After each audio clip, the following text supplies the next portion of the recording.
CBN e a tecnologia, com Gilberto Sudré. Ei, Gilberto, bom dia. Bom dia, Fernanda. Bom dia, ouvintes da CBN. Gilberto, hoje a gente fala sobre uma casa inteligente. Está muito mais próxima da nossa realidade do que a gente imaginava, né? Exatamente, Fernanda. Lembra lá dos Jetsons, aquele desenho animado, né, do Hanna-Barbera? Que tinha lá a casa super inteligente com robôs e tudo que comandava basicamente pela voz. Pois eles não estão exatamente como nos Jetsons moravam, mas a gente está a caminho, viu? Pelo menos a gente tem algumas coisas bem interessantes que a gente pode já utilizar nas nossas residências, que tem alguns serviços bem interessantes, até próximos lá do que o Jetsons tinha, né, naquela época. Vamos começar eles falando estão numa vanguarda, os Jetsons, porque até o carro voador eles já têm, né? Já tinham, exatamente. né? Tinha lá a parte de transporte, né, com um carro voador, né, a parte lá de esteiras rolantes dentro de casa para você não precisar andar, né? Tem até aquela empregada, né, que era uma empregada robô, né, que fazia toda a limpeza da casa. A gente não está lá ainda não, viu? Mas estamos a caminho lá dos nossos robozinhos de limpeza também. Estão trabalhando aí em muitas casas hoje em dia aí nessa aspiração de pó, ou na parte de limpeza, até passar pano já estão passando, viu? Isso em mesmo. relação a isso. Mas e vamos começar falando, Fernanda. Hoje está assim, é acessível para todo mundo, para ter dentro de casa e tornar na sua casa mais eficiente e inteligente. Então, vamos começar das lâmpadas inteligentes. São lâmpadas, né, que se conectam via Bluetooth, normalmente, ou até Wi-Fi, né, e você consegue controlar, por exemplo, remotamente, a parte de brilho, né, da lâmpada, ou até a cor da lâmpada. Muitas vezes, algumas delas conseguem fazer isso. E você consegue, inclusive, acender e apagar a lâmpada com o Alexa, aquele assistente pessoal do Google, né, do Google, não, do Amazon, na verdade. Então, eu consigo, através do Alexa, da Amazon, ligar a lâmpada, desligar a lâmpada, mudar a cor da lâmpada em algumas situações. Tem alguns modelos no Brasil, elas ficam basicamente um modelo da Eugene, um modelo da Philips e um modelo da Positivo. São basicamente modelos de lâmpadas, basicamente Eugene e Philips são modelos de lâmpadas, e a Positivo tem um bocal que eu posso usar numa lâmpada convencional. Coloco uma lâmpada convencional num bocal, ou seja, então eu enrosco o bocal no local da lâmpada e a lâmpada nesse bocal. E aí eu consigo, através desse bocal, controlar também remotamente essa lâmpada ligar ou desligar remotamente. São lâmpadas que têm uma faixa de preço entre 40, 30, 40, tem até algumas bem mais sofisticadas, em torno de R$70, né? E o interessante dessas lâmpadas é que eu consigo, por exemplo, mudar a cor também, né, dessas lâmpadas. Então é bem interessante. Para quem quer fazer um controle de um equipamento, né, tem algumas tomadas inteligentes. Então, são tomadas que você coloca na parede, embute, né, como se fosse uma tomada convencional. Só que ela também tem uma conexão via Wi-Fi ou Bluetooth, e eu consigo também comandar remotamente essa tomada, inclusive com a Alexa também. Eu consigo, através da Alexa, um comando de voz, consigo ligar uma lâmpada, consigo ligar uma televisão, por exemplo, né? Através dessa situação. As tomadas são um pouco mais caras, em torno de R$70, mais ou menos, né, essa questão. E aí eu tenho algumas marcas, como da Geonave, da Elsys, né, e a E2Go, né, a E2Go que chama-se, né, a questão. Todas são tomadas inteligentes, funcionam conectados em Wi-Fi ou em Bluetooth. Eu consigo também controlar remotamente esses locais, esses dispositivos, né, que estão conectados à tomada, conectados nesses dispositivos que estão conectados às tomadas também.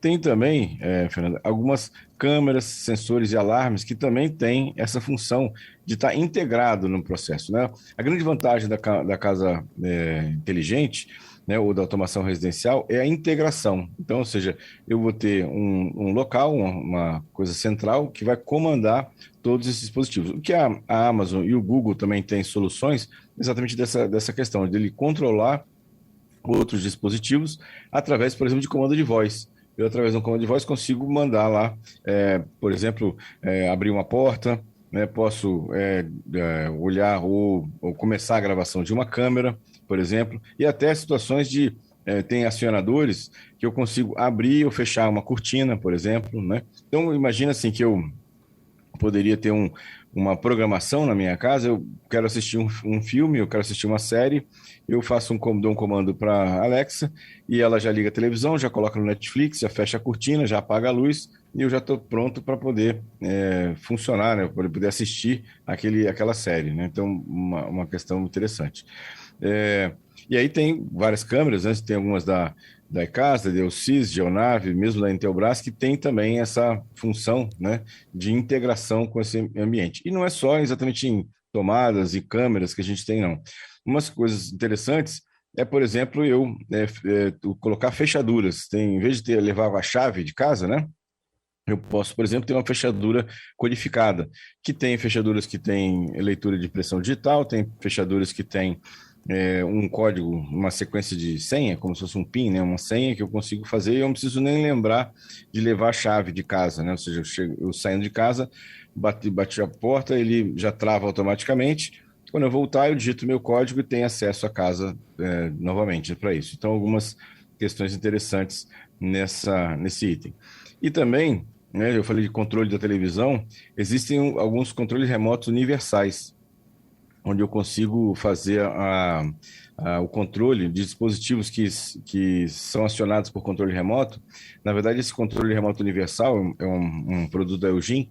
Eu consigo programar esse controle remoto e ele gera comandos para televisão, para o home theater e para outros locais que trabalham com infravermelho, que nem um controle remoto convencional, e ele consegue, então, fazer o comando, né, do dispositivo, como, por exemplo, ligar a televisão, trocar de canal, aumentar ou diminuir o volume, né, integrando. Então, mais uma vez, a ideia é a integração, né, de todos os dispositivos num único local e onde eu possa interagir e a casa possa reagir, né, de forma um pouco mais inteligente, né, nesse caso aqui. Ô Gilberto, essas lâmpadas, esses comandos também de controle remoto, para quem não tem um aparelhinho de comando de voz, você citou o Alexa aí, por exemplo, né? Isso tudo pode estar no aplicativo do smartphone, né? Exatamente. Essas lâmpadas, praticamente todas elas, que são lâmpadas inteligentes, eu coloco um aplicativo do fabricante no meu smartphone e eu consigo comandar. Consigo trocar a cor da lâmpada, mexer no brilho, né, para mais forte ou mais fraco, né, usando o próprio smartphone também para isso. Consigo definir uma senha, né, para esse dispositivo e a partir daí o meu aplicativo consegue controlar, né, essa lâmpada. Então, fica bem acessível. Se o usuário não tem o Alexa, por exemplo, ou a ferramenta do Google, não precisa... pode usar o aplicativo que está no celular para isso. A Silvia está falando também que o Google Home faz muito dessas coisas. Exatamente. São concorrentes, vamos chamar assim, né? O Google Home é uma solução do Google para casas inteligentes, que a ideia é exatamente integrar todos esses dispositivos também. E no caso da Amazon, eles têm o Alexa, que é uma linha de assistentes pessoais comandados por voz, que também tem a mesma ideia de integrar vários sistemas. Esse é um grande filão. Os fabricantes já entenderam isso, já viram que as pessoas estão investindo nas suas residências, em automação das residências, e estão cada vez mais gerando produtos e permitindo a integração, que é o que é mais interessante entre todos esses dispositivos, para que eles possam atuar de forma coordenada, né? Isso que é bem legal. O Renato aqui está até dando uma ideia legal aqui. Ele disse que no futuro, né, e esse futuro não pode estar muito distante, tudo isso teria que efetivamente ser coordenado por uma internet que não é paga, né? Para gerar acessibilidade. Exatamente. Para isso, na verdade, o que a gente imagina, né, que num futuro, não sei se muito longe, talvez esteja a médio prazo, o 5G, a ideia também é essa, né? Ou seja, esses dispositivos, em vez de estarem conectados via Bluetooth ou via Wi-Fi, estarem conectados via 5G, né? E aí você tem a possibilidade de controlar tudo isso, todos esses dispositivos, através de um único ponto central. Inclusive, eu posso controlar isso remotamente. Eu estou chegando em casa, por exemplo, eu posso já pedir para que a casa se configure para, por exemplo, eu assistir um filme. Então, eu já chego em casa, aquele passo a passo todo que eu mostrei já está tudo feito, lá com a televisão ligada, a cortina fechada, a luz apagada e já sintonizado no canal que eu desejo assistir lá. Então... isso permite conectividade e integração. Óbvio que do lado de toda essa facilidade, tem a questão da segurança, né? Ou seja, isso também tem que ser pensado, porque, na verdade, o acesso a esse tipo de infraestrutura acaba piorando ou, né, criando vulnerabilidades na nossa privacidade. Então, Pois isso é. tem que ser avaliado também. Gilberto, um ouvinte nosso, Breno, ele me mandou a seguinte mensagem. Ele instalou essa casa inteligente com a ajuda da Alexa. Ele diz que ele consegue controlar a iluminação da sala, do quarto, do corredor, da varanda, controla computador, luminária, TV, ar-condicionado, até a cafeteira. Quem vai contar isso é ele próprio, é o Breno, que está conosco aqui ao vivo. Ei, Breno. Oi, bom dia. Seja bem-vindo aqui ao CBN Vitória. Breno, conta pra gente como é que você fez isso tudo. Olha só, primeiramente eu queria dar bom dia a todos os ouvintes, né, a todos vocês da CBN. O que eu fiz, na verdade, eu comprei dois dispositivos da Alexa, né, a Echo Dot e a Echo Show, e eu comprei alguns interruptores para instalar na casa. Eu não comprei lâmpada, eu comprei interruptores que eu coloco dentro da caixinha do interruptor da lâmpada. Então eu espalhei todos esses interruptores na minha casa e também comprei os controladores remotos, né, para controlar a TV, ventilador de teto, as fitas de LED, que eu tenho algumas fitas de LED em casa para iluminar a casa, e também comprei um interruptor para colocar dentro do meu computador, e com isso eu consegui automatizar a casa toda. A função do controle remoto eu acho boa porque você consegue controlar todos os seus aparelhos que tenha um controle remoto. Então, um ventilador de teto, TV, aparelho de som, e dá para trocar de canal, aumentar volume. Então, isso é bem prático para quem está em casa e está na correria. Às vezes sai de casa, eu coloco um comando para, quando eu estou saindo de casa, para ele desligar tudo lá em casa, ou às vezes deixar uma luz de apoio, porque eu tenho uma cachorrinha lá em casa, então às vezes eu deixo uma luz ligada para ela. E isso aí tudo eu acho bem legal, que eu consigo controlar isso tudo em qualquer lugar que eu estiver no planeta. Isso é bem legal. Gente, isso é muito bom, Breno. Eu já tive uma câmera também, que a câmera é bem interessante também, porque dá para você também, em qualquer lugar do planeta que você estiver viajando, dá para você conseguir monitorar a casa. E agora eu tenho vontade de colocar uma fechadura, porque a fechadura é bem interessante. Aqui, Breno, é óbvio, né, que para você instalar esses interruptores, você fez uma pequena obrinha, né? Quebrou algum arranjo ali de parede? Olha só, então, isso é dica importante para quem quer fazer em casa. Tem uns interruptores que eles já vêm preparado para você só trocar o interruptor da iluminação que você tem e colocar um interruptor novo. Esses são mais caros. E que as pessoas têm que se atentar é o cabo do fio neutro para fazer a ligação energética lá das lâmpadas, das luzes, né? Então isso aí, a pessoa tem que ficar atenta a isso daí, porque eu tive que chamar um eletricista para passar esse fio neutro nas instalações. Mas, se eu não me engano, em apartamentos ou em casas mais novas, esse neutro já vem. No meu caso, eu tive que chamar um eletricista. Gastei uma média aí de R$100 só para fazer passar essa fiação toda no meu apartamento. Muito. R$100. Exatamente. Ouviu, Gilberto? Ouvi exatamente, Fernanda. Assim, esses interruptores, inclusive o que eu comentei, ele é um interruptor que ele já fica no mesmo lugar de um interruptor convencional. Inclusive a tomada também, algumas delas já fica dentro da caixa, né, da 4x2 lá que tem na parede. E, na verdade, só substitui uma tomada pela outra ou um interruptor pelo outro. Uma coisa legal que o Breno comentou aí, existe também um acessório de alimentação automática de água e ração para cães e gatos. Então, você pode colocar isso na sua casa e automaticamente esses dispositivos vão soltando, né? Ou seja, água e também comida para o animal, caso você tenha que, por algum motivo, se afastar ou ele se alimenta algumas vezes por dia. Também isso é uma ideia interessante, faz parte da automação da casa também, né? Breno, adorei sua participação, viu? Seu testemunho aqui. Você pode contar quanto foi seu investimento? Olha só, porque foi numa faixa de... Tá difícil de falar, porque, por exemplo, só das duas Alexa que eu comprei, deu uma faixa de uns R$750. Os dispositivos que eu comprei no site da China, porque são mais baratos. Então, tudo deve ter dado uns R$1.300. É porque eu fui fazendo gradativamente. Excelente. Só para a gente ter uma ideia.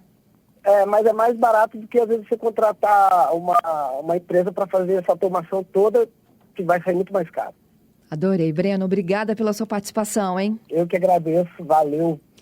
Olha, gente, podem mandar contribuições também para o nosso telefone de mensagens 992-994297, porque a gente imagina que uma casa automatizada, inteligente, Gilberto, está longe, né, das nossas perspectivas, né?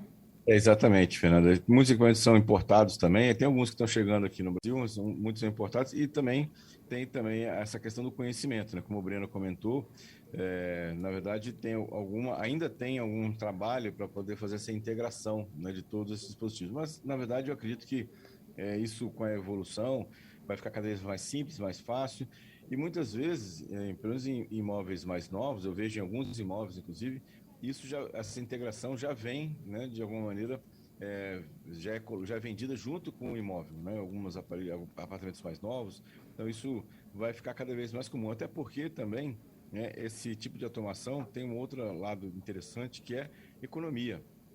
Você, quando não tem ninguém naquele aposento, ele já apaga a luz sozinha, por exemplo, né, ele já tem um controle de temperatura mais adequado, se não tem ninguém naquele aposento, ele também não deixa o ar-condicionado ligado numa temperatura muito baixa, para você economizar energia também. Então, do outro lado, além da questão, obviamente, do conforto, né, tem a questão da economia de energia também, que é bem interessante, né, para isso. Viralizou. Gilberto, de volta com os destaques desta quarta. Muito bem, Fernanda. Então vamos lá. Primeira notícia que me chamou a atenção essa semana é que uma notícia que diz que o Brasil é o quinto país com o maior número de redes de câmeras de videovigilância com reconhecimento facial. Né? Uma pesquisa de grandes fabricantes de câmeras disse que o Brasil é o quinto, né, maior número de câmeras de videovigilância com reconhecimento facial do mundo. À frente do Brasil estão o Vietnã, que é o primeiro colocado, surpreendentemente o Vietnã, os Estados Unidos, o México e o Reino Unido, e depois vem o Brasil. Então veja que a gente está, nesse ponto pelo menos, a gente está bem servido aí de câmeras de videovigilância, né, nos locais, na parte vias públicas ou mesmo nas residências, nesse caso. Uma outra notícia também bastante curiosa essa semana que foi divulgada é que o WhatsApp vai permitir grupos dentro de outros grupos. Então, se você tem um grupo de pessoas no WhatsApp, eles estão trabalhando numa versão agora do aplicativo em que você vai poder separar, né, as pessoas que já fazem parte daquele grupo do WhatsApp em grupos menores para discutir alguns temas específicos daquele assunto global que está sendo discutido naquele grupo principal, né? Isso vai facilitar bastante, principalmente para aquelas empresas que usam o WhatsApp como ferramenta de trabalho. Então, ela pode ter um grupo maior, né, que é o grupo de colaboradores da empresa, e grupos setoriais, né, dentro do grupo maior da empresa em relação a isso. Essa função está sendo testada em alguns locais e, segundo pelo menos o WhatsApp, em breve vai ser liberado para todos os outros usuários do WhatsApp, né, pelo mundo, né, para isso. E uma última notícia curiosa, pelo menos, a gente falou de automação residencial, né, falamos aí dos robôs que conseguem aspirar a casa e conseguem navegar aí pela nossa casa. O iRobot, que é um fabricante de um dos robôs de limpeza mais famosos do mundo, chamado Roomba, né, lançou a atualização do firmware dos seus robôs, em que agora o robô consegue detectar e evitar as árvores de Natal, nesse período agora, que muitas pessoas colocam as árvores de Natal no chão, né? Então agora os robôs que fazem a limpeza da casa, automatizados, vão também conseguir detectar a existência de uma árvore de Natal e evitar bater, né, na árvore de Natal também. Achei bem curiosa a notícia lá, da preocupação do fabricante dos robozinhos automatizados aí de limpeza da casa. Muito bom, Gilberto. Vamos às últimas duas perguntas. A Bruna, ela pedindo ajudinha sua aqui, ó. Gilberto, é verdade que a gente não pode deixar o celular em cima de um CPU, por exemplo? É verdade, assim, no sentido de aquecimento. Se você observar, né, que está aquecendo muito, normalmente o computador, dependendo do tipo de computador, ele tem um calor já que emana do computador em si. E o celular em cima da CPU, né, pode ser que esse calor acabe, né, elevando ainda mais a temperatura do celular. A gente sabe que, principalmente para as baterias, o calor é o principal vilão, né, ou seja, de reduzir o tempo de vida das baterias. Então é bom olhar ou prestar atenção em relação principalmente à temperatura. E a pergunta da Joaci. Olha, a mãe tem 93 anos e ela precisa de comprar um telefone de flip, celular, tá? A mãe mora em Conceição da Barra. Ela acha, inclusive, que lá tem problemas de conexão. Pega mais o 3G do que os outros. E ela pedindo uma ajuda. Você sugere algum telefone? Telefone de flip, hoje, né, tem o da Motorola, que é o antigo, né, StarTAC, que foi reeditado agora, mas é um aparelho que é bem limitado de recursos e muito caro. Ou os aparelhos de flip que são topo de linha, que estão chegando no mercado também, que são bastante elevados. Eu não sei se exatamente esse seria o ideal, né, para uma situação como ele está explicando aí, né, nessa pergunta dele. Mas, de qualquer forma, a Samsung tem, né, um produto, um celular agora, lançado agora, top de linha deles, que é de flip, e a Motorola tem um também, com um valor bem alto, que é bem limitado também. Eu realmente acredito que não compensa esse da Motorola, que é um de flip, mas bem limitado também, com valor bem alto nessa situação. Assim, o que a gente tem no mercado nacional hoje de flip é o da Samsung, que eu poderia recomendar. Excelente, Gilberto. Te esperamos na próxima sexta, viu? Obrigado, Fernanda. Obrigado aos ouvintes pelas participações. Vamos lá cuidar das nossas casas inteligentes e sexta-feira estamos de volta com mais tecnologia. É isso aí.